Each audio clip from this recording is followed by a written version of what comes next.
Buenos días, chicos. Hoy vamos a trabajar ya nuevamente en este cuatrimestre con una nueva materia, la que es Historia de México 1. El tema que vamos a abarcar en esta materia viene siendo las categorías teórico-metodológicas y fuentes de la historia.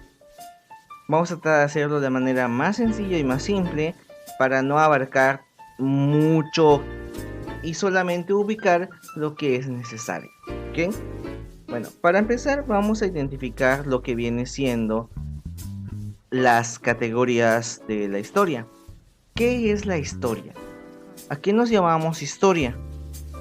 Porque muchos piensan que la historia simplemente es algo que se cuenta, pero ¿de dónde viene esa formación? Porque como sabrán, la historia es una ciencia, es una de las ciencias sociales, como pudimos ver el cuatrimestre anterior. Y dentro de ello podemos utilizar o abarcar lo que viene siendo. Vamos a relacionar simplemente con la frase, la historia es la ciencia de los hombres en el tiempo. Y realmente estudia a la humanidad o al ser humano respecto a lo que ha hecho o ha proporcionado dentro de su círculo social, ya sea en los campos geográficos, en los campos científicos, en los campos religiosos, etc. Siempre y cuando estemos hablando de la humanidad, estamos hablando sobre lo que viene siendo la historia. Antes de ello no se menciona aspectos de la historia, y eso podemos identificarlo con lo que se puede aclarar. Ya que la ciencia de la historia relaciona la sociedad y los cambios que progresan dentro de cada una de las etapas, podemos dividir a la historia en diferentes aspectos. Obviamente no los vamos a dividir como ya se menciona, por ejemplo, la era de hielo, la era de la piedra, que la época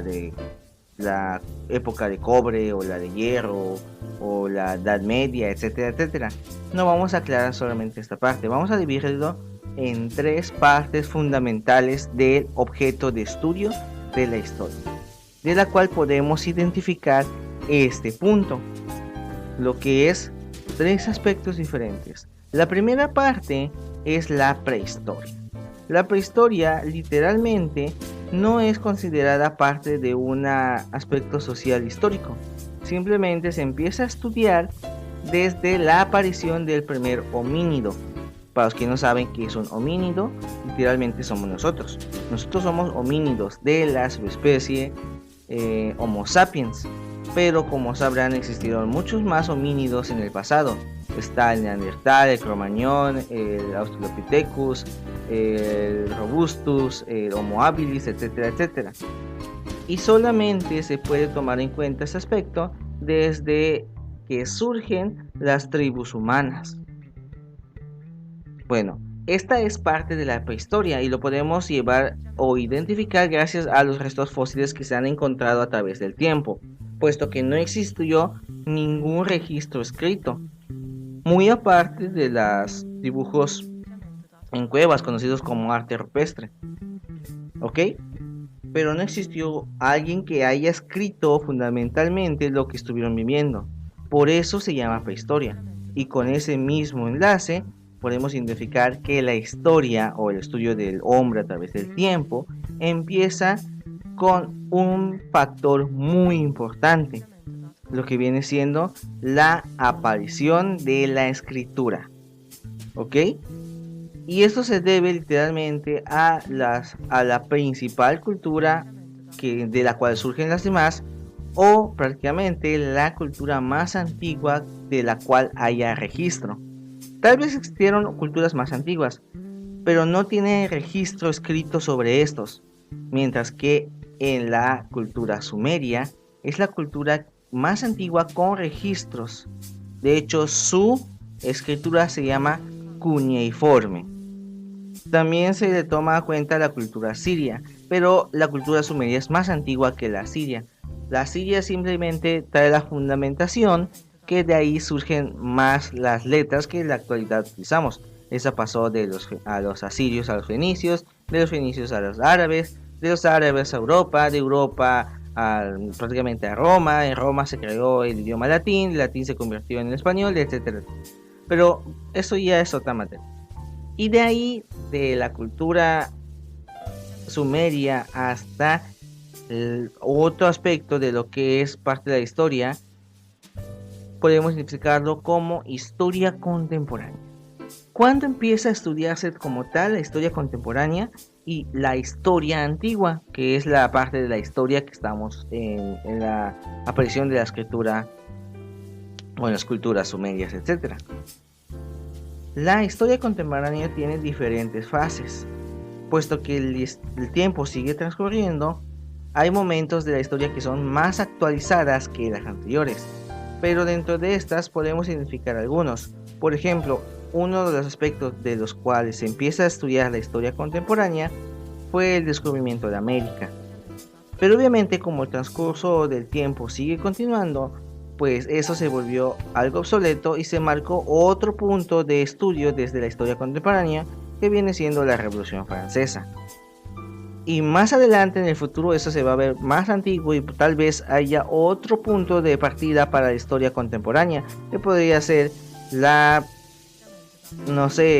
Primera Guerra Mundial, o el viaje a la Luna, o puede ser otra cosa, como por ejemplo una pandemia, que no sabemos realmente qué tanto nos afectará socialmente, políticamente, económicamente, etcétera, etcétera. Entonces siempre debe haber un punto clave que fundamenta el desarrollo de la sociedad a otra dirección. Eso es algo muy importante respecto al estudio de la historia. Bien, continuamos. Entonces, tomando en cuenta esta categorización, podemos identificar principalmente la importancia del estudio de la historia. Hay una frase que dice: aquel que no conoce su historia está condenado a repetirla. Literalmente nos da la premisa de que nosotros debemos aprender nuestra historia para evitar repetirla o volver a caer en los errores, como las guerras o conquistas que surgen dentro de esas épocas. Por lo tanto, es la primera o la principal enseñanza que nos trae la historia como una ciencia social. Entonces, ese viene siendo el objetivo de ellos.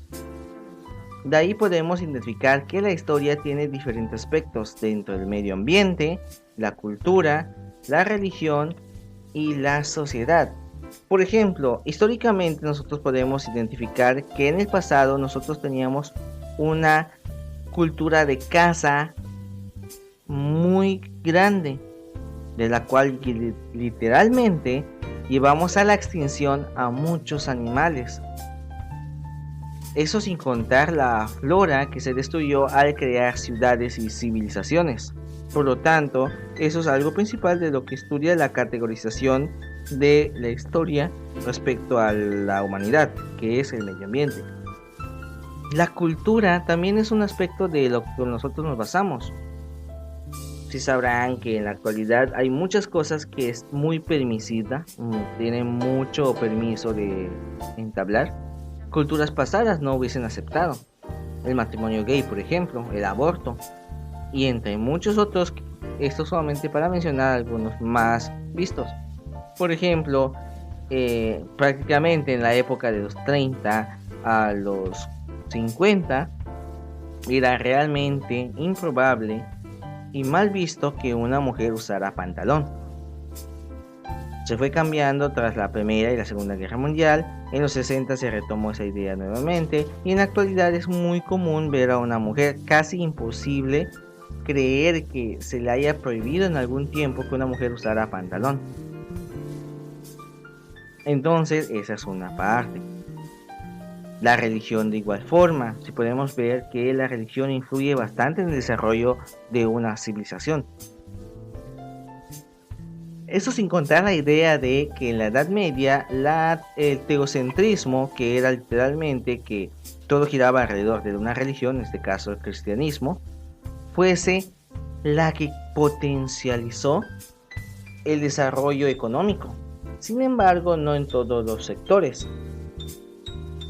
Y fue también la religión que obstruyó el desarrollo científico, cazando a los científicos que idealizaban un punto diferente a lo que se mencionaba en los escritos sagrados. Y obviamente la sociedad fue la que influyó bastante. Gracias a ello, nuestra sociedad es muy diferente a la que inició con la humanidad. Si vemos el código Hammurabi en la época de los babilónicos, y si se respetara todavía eso, estaríamos literalmente matando a las personas por todo lo que suceda con él. ¿Han escuchado de la ley del talión? Ojo por ojo, diente por diente. Imagínate, si llegasen a atropellar a alguien, por ejemplo, si un padre ve atropellar a su hijo, la ley del talión diría que tiene todo el derecho de atropellar al hijo de la persona que mató al tuyo. Entonces, esos son los cambios de la sociedad que vaya transformando y dirigiéndose a través de él. ¿Ok? Bien, continuamos con otras partes de esta. Dice el carácter polisémico de la historia. ¿Qué es la polisemia? Polis mucho, sémico sonido o hablante. Se refiere a que la historia no es particularmente idéntica a lo que sucedió, ya que nosotros aceptamos lo que es, pero no quiere decir que sea real. Esto porque es polisémico. Vamos a decirlo de esa manera. Imagínate que una persona cuenta una historia. Se la cuenta a alguien más o a un grupo, vamos a decir a 4 personas. Cada persona lo entiende y lo recuerda de diferente forma, lo que hace un juego de teléfono descompuesto. Se podrían crear 4 versiones diferentes de la primera historia que se contó. Cuando muchas personas lo reconocen, eso se vuelve real. Es así como muchos mitos se crearon, muchas leyendas. Por ejemplo, se cuenta que Alejandro Magno, un personaje que sí existió, que sí conquistó Babilonia, que sí creó Alejandría, que sí existe su tumba, peleó con un dragón. Hasta donde yo sé, no creo que existan los dragones, por lo menos no hemos visto ninguno. Pero podría ser que en alguna parte de la historia, no sé, Alejandro Magno haya peleado contra una serpiente gigante, tal vez una boa de 7 metros, tal vez. Y alguien lo vio y le contó a alguien más y dijo que esa era una serpiente gigante. Esa serpiente gigante se convirtió en un lagarto gigante. Ese lagarto gigante se convirtió en un lagarto alado. Y luego ese lagarto alado se convirtió en un dragón y terminó contando de que la historia dice que Alejandro Magno mató a un dragón. Búsquenlo, está en su biografía. Así surge todo lo que viene siendo la historia, puesto que existe una amplias versiones y que cada uno tiene una interpretación y cada uno tiene un significado, se termina englobando en una sola historia para que todo coincida de la misma manera. Eso quiere decir el carácter polisémico de la historia. ¿Ok? Entonces, ¿qué quiere decir polisémica? Que la historia tiene muchas versiones y que solo es aceptada la que coincida entre ellas. Bien, continuamos con todo este punto.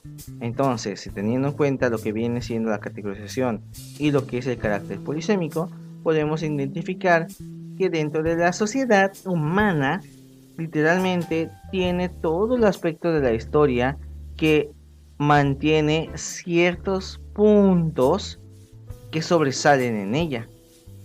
¿Se han preguntado por qué cuando estudiamos historia mayormente estudiamos cosas que suceden de manera bélica?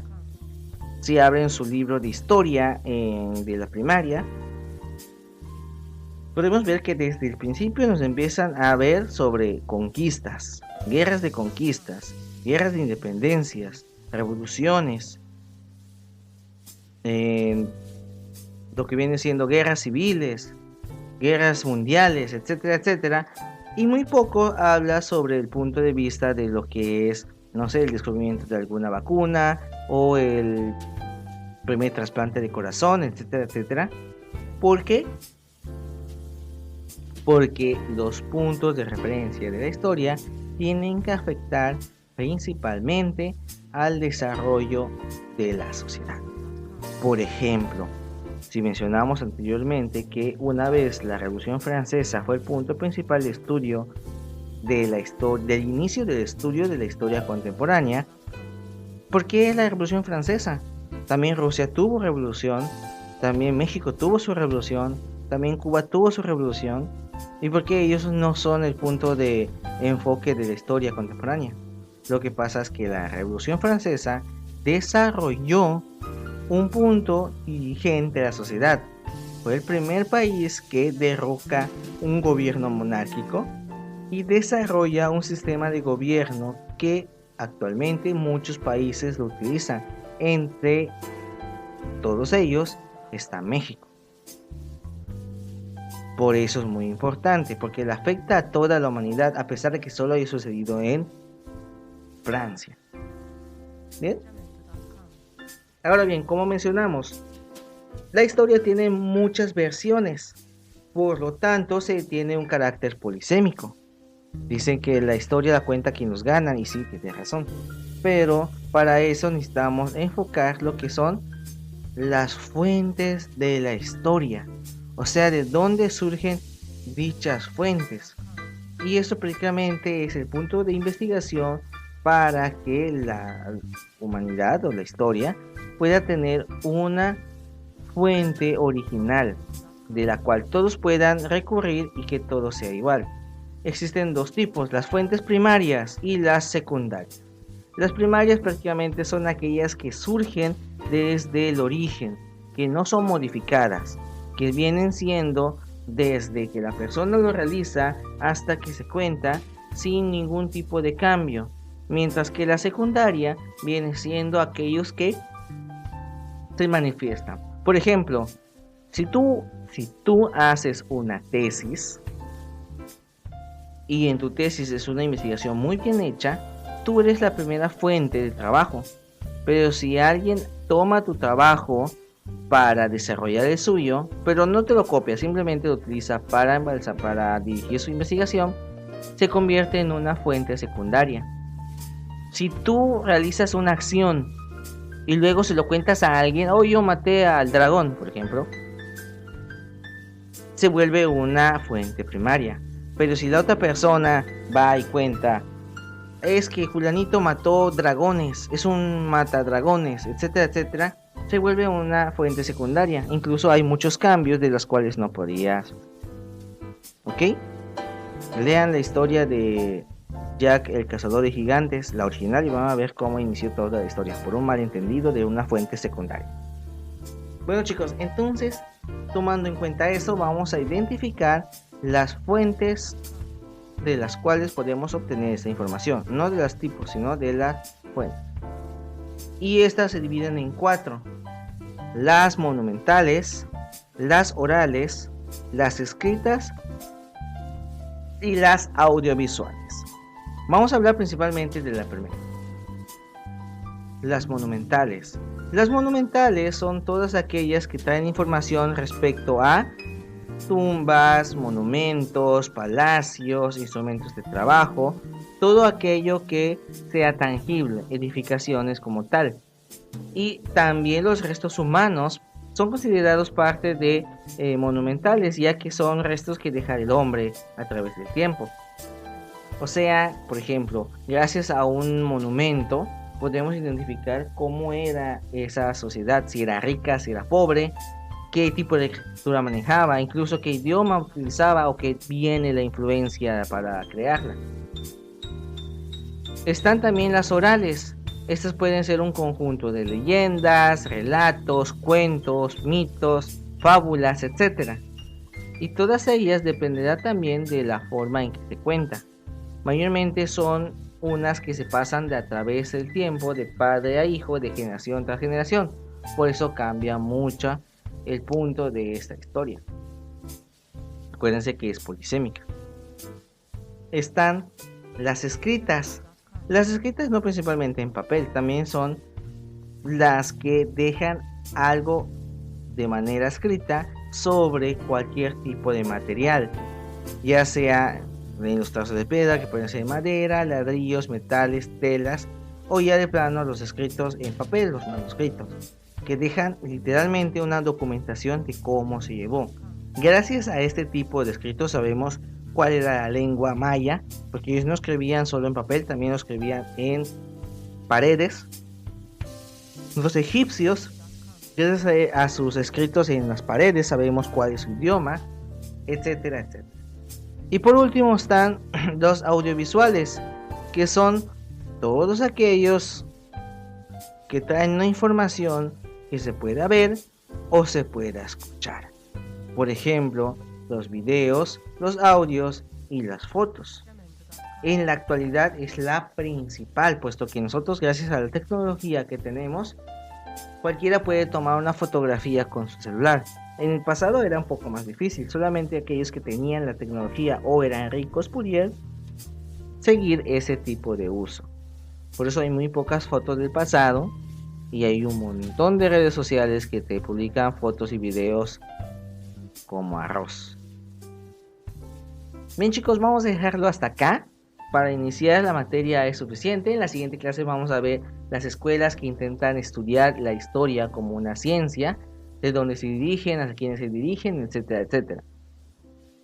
No se les olvide estar pendientes de sus actividades en el modo. No se les olvide tampoco enviarme sus apuntes en mi número usual. Y por mi parte sería todo. Nos vemos hasta la siguiente clase. Que tengan una bonita tarde.